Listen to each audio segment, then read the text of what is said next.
Bharatiya Janata party को अपने नए अध्यक्ष के लिए लंबा इंतजार करना पड़ सकता है। पार्टी फिलहाल किसी को कार्यकारी अध्यक्ष नियुक्त कर सकती है।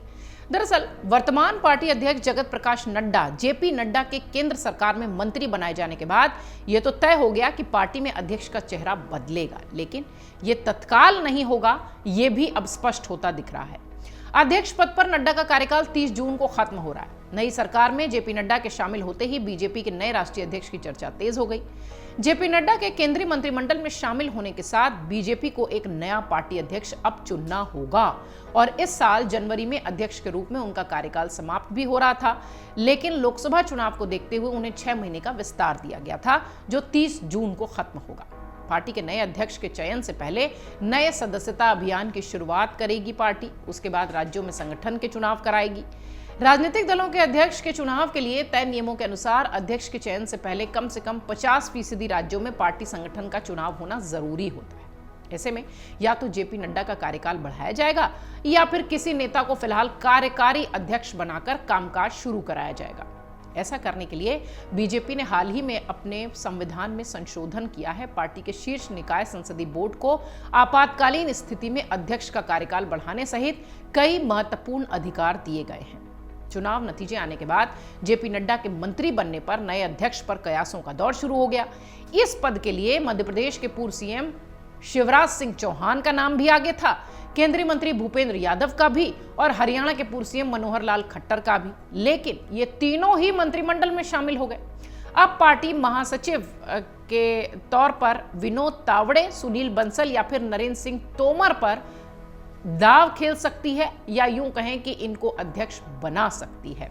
हालांकि ये कयास है। पिछले 2 कार्यकाल में राष्ट्रीय अध्यक्षों की नियुक्ति में पार्टी का एक पैटर्न रहा है। अगर आप देखिए तो 2014 में जब तत्कालीन अध्यक्ष राजनाथ सिंह केंद्रीय मंत्री बने तो उनके बाद पार्टी की कमान अमित शाह को मिली। 2019 में जब अमित शाह केंद्रीय मंत्री बने तो जेपी नड्डा को मिली। जून 2019 में पार्टी के कार्यकारी अध्यक्ष के रूप में जेपी नड्डा नियुक्त किए गए थे और जनवरी 2020 में पूर्णकालिक वो अध्यक्ष बने। इसके बाद पार्टी को कई राज्यों में नए प्रदेश अध्यक्ष भी तय करने हैं। बिहार में सम्राट चौधरी सीएम के साथ अध्यक्ष पद संभाल रहे हैं, डिप्टी सीएम के साथ, माफ कीजिएगा। इसी तरह बंगाल के अध्यक्ष सुकांत मजूमदार केंद्र में मंत्री, तो हरियाणा के प्रदेश अध्यक्ष नायब सिंह सैनी राज्य के सीएम बन गए हैं। पार्टी को राजस्थान, उत्तर प्रदेश सहित कई राज्यों में सामाजिक समीकरण साधने के लिए नए अध्यक्ष की जरूरत है। अब इस पूरे घटनाक्रम के बाद बीजेपी को पार्टी संगठन के भीतर भी झांकने की जरूरत है, परिणामों के बाद खास तौर से।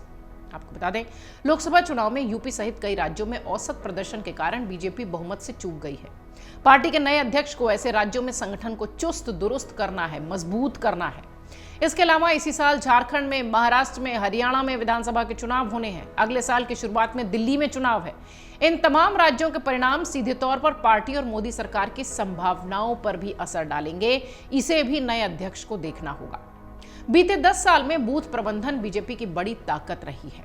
हालांकि इस आम चुनाव के नतीजों ने यह साबित किया कि पार्टी का बूथ प्रबंधन इस बार कमजोर हुआ है। इसके अलावा संविधान और आरक्षण खत्म होने का भ्रम अब भी वंचित वर्ग में कायम है। जाहिर तौर पर इन चुनौतियों का नए अध्यक्ष को पद संभालते ही सामना करना पड़ेगा। इसलिए बीजेपी के सामने एक बड़ा, जो कह लीजिए कि एक हर्डल है जिसे कि पार करना है, वो है अध्यक्ष के चयन का। अब देखना यह है कि इन जो नामों की सूची दिखाई पड़ती है या जो रेस में नाम दिखाई पड़ते हैं, इनमें से कौन अध्यक्ष पद संभालता है। लेकिन हाँ, ये तो तय है कि अभी थोड़ा इंतजार करना पड़ेगा। बीजेपी के राष्ट्रीय अध्यक्ष के रूप में किसका नाम सामने आता है, ये इतनी जल्दी स्पष्ट नहीं होगा।